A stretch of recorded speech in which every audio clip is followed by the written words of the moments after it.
Shabbat Shalom and Chodesh Tov, a very wet Rosh Chodesh morning. I'll never forget when I got ordained, there was a wonderful job offer in Las Vegas, Nevada. And I went home and I told my wife, I said, there's a synagogue in Las Vegas and I'm thinking about applying. That would be a very interesting lifestyle change for us. And I remember she said, well, at least we'll never be bored. And the thing about Las Vegas is that it's never boring. Actually, it's not totally true. We lived in the suburbs, so most of the time it was boring. But anytime we wanted to do something, we could go down to the Las Vegas Strip, which is a whole other planet of activity. There's always something going on. There's always a new artist or act in town doing something. And I'll tell you, while I lived there, I saw a lot of stuff, and I kind of did everything. And one of the things that I went to that I still think about often was the Titanic exhibit at the Luxor. If you've never been to the Luxor, it is a pyramid-themed hotel in Las Vegas. That's what they did in the early 90s. Made stuff like that. Why not have a Titanic exhibit in a pyramid-themed hotel? So one afternoon, I had the day off. I decided I would go and take a look. And what was interesting is the exhibit featured many artifacts that went down with the famous ship, and they have resurrected these things and brought them to the surface. There are many cups and glasses and forks and knives and spoons that you can see from the actual ship. But there were also things that I was really surprised that were so well preserved. They had playing cards, they had people's journals, they had different books. Somehow those were on display too. I don't know how they weren't totally destroyed by the salt water, but they had them there.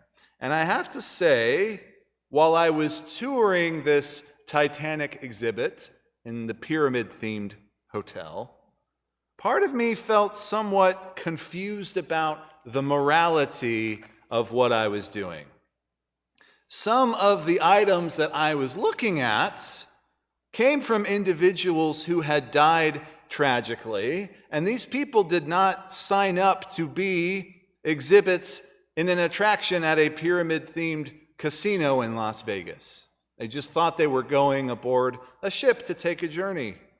Furthermore, actual pieces of the Titanic ship, including a huge piece of the hull, probably about the size of the doors of our ark, were also on display.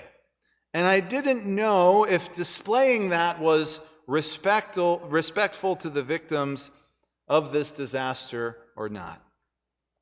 Interestingly, they said that the Titanic, which is obviously now at the bottom of the Atlantic Ocean, they said that the ship and its debris are literally being eaten up by bacteria, and is basically the entire ship is being consumed, and everything, they say, will eventually just disintegrate underwater. Perhaps in a decade or two, there's different opinions.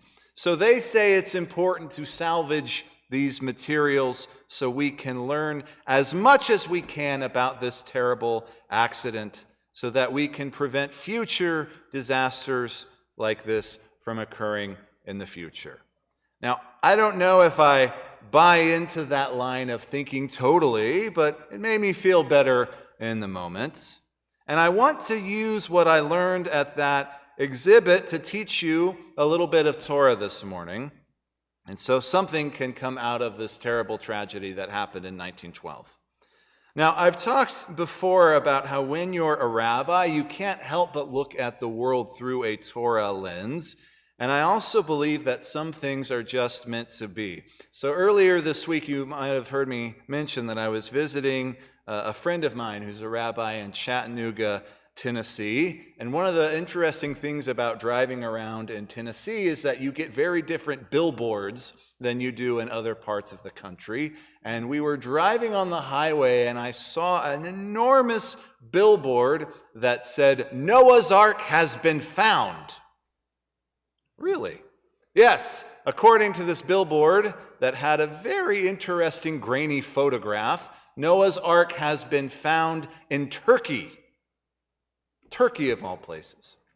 Apparently, you could go they have some sort of biblical museum where you could look at a reconstruction of Noah's Ark, and they compare it to the Titanic.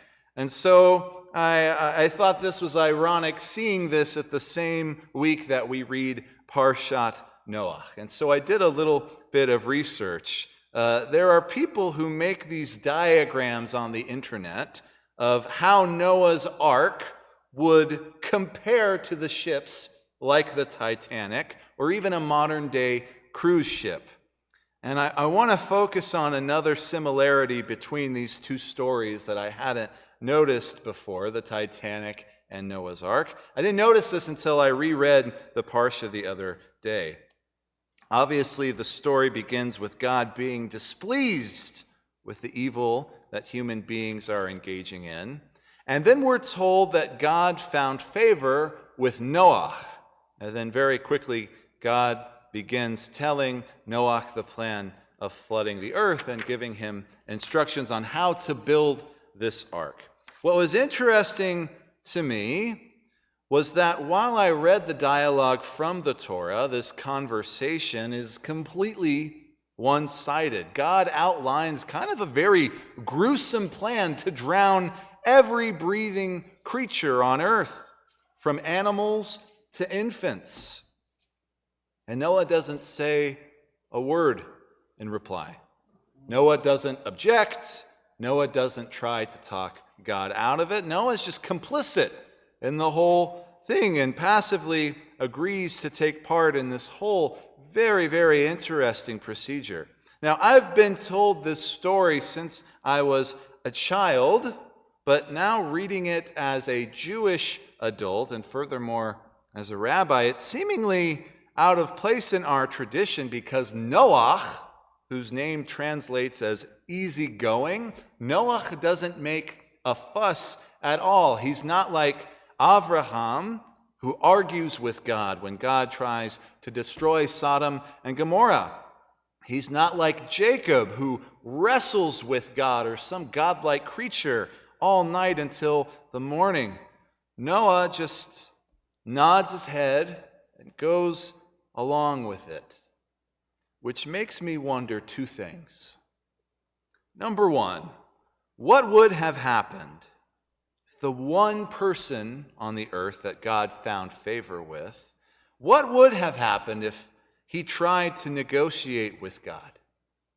Would God have changed God's mind?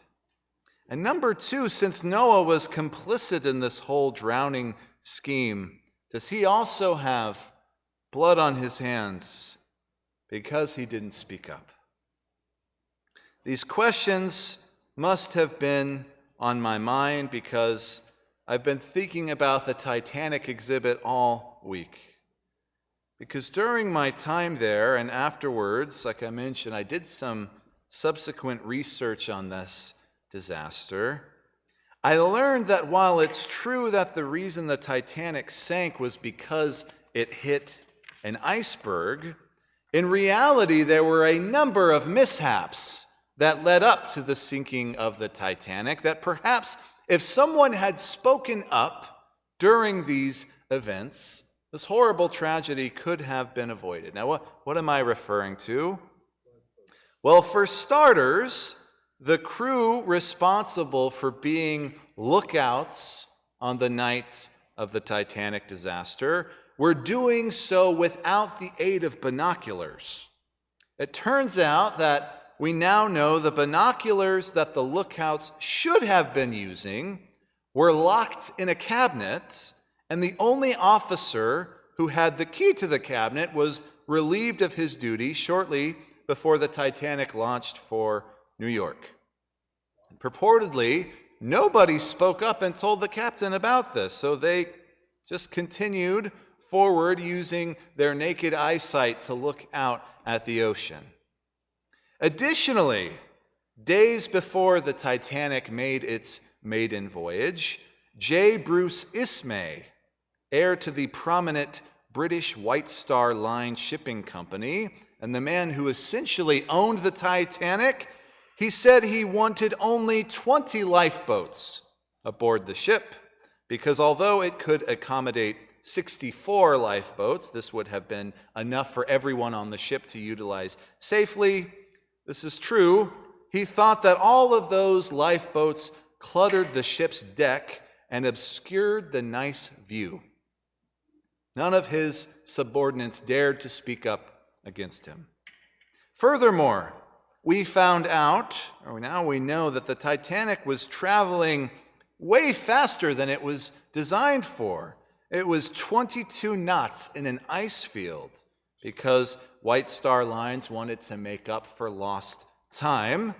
And the captain, who was a brand new captain of the ship, didn't want to object to his superiors during the first maiden voyage of the ship.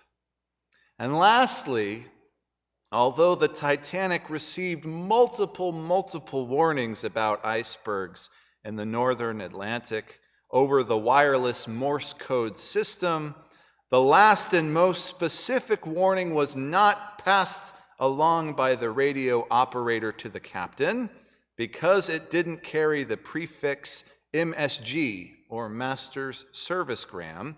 So the operator of the radio didn't speak up and notify the captain about the possibility of iceberg danger. Now, I want to be very clear. I'm not asserting blame on any one person for the sinking of the Titanic, and there's no way to know for certain that had any one of these people spoken up, that this iconic tragedy could have been avoided. We just don't know that. But it really makes you wonder what could have been if people would have had the courage of their convictions. The first 3 Haftorahs we have for the year come from the book of Yeshayahu, prophet Isaiah. And the crux of what God says through Isaiah's prophecy is that although the Jewish people were following the letter of the law, sacrifices, Rosh Chodesh festivals, they weren't speaking up for the downtrodden people in their community. Specifically, Isaiah says the orphan and the widow. And God tells the Jewish people that they are complicit because when they saw wrongdoing, they didn't correct it, they didn't object, they didn't speak up. My friends, I want to remind us, all of us, the same things that I remind my children and the kids in the religious school every time they start a new week of school. I tell them, I say, if you see someone who's being mistreated, or if you see someone who's being neglected or abused or bullied, it's up to you to speak up. It's dangerous to assume that someone else will speak up for them.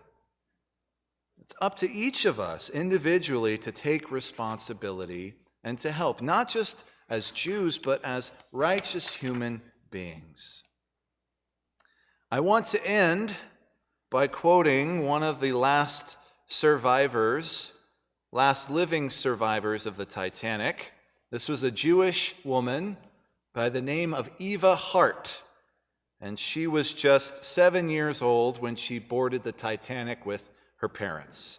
Her father actually put her on one of the last lifeboats and put her and her mother on the boat, and he wrapped her in his winter coat, and his last words to her were, quote, "Be a good girl and hold mommy's hand."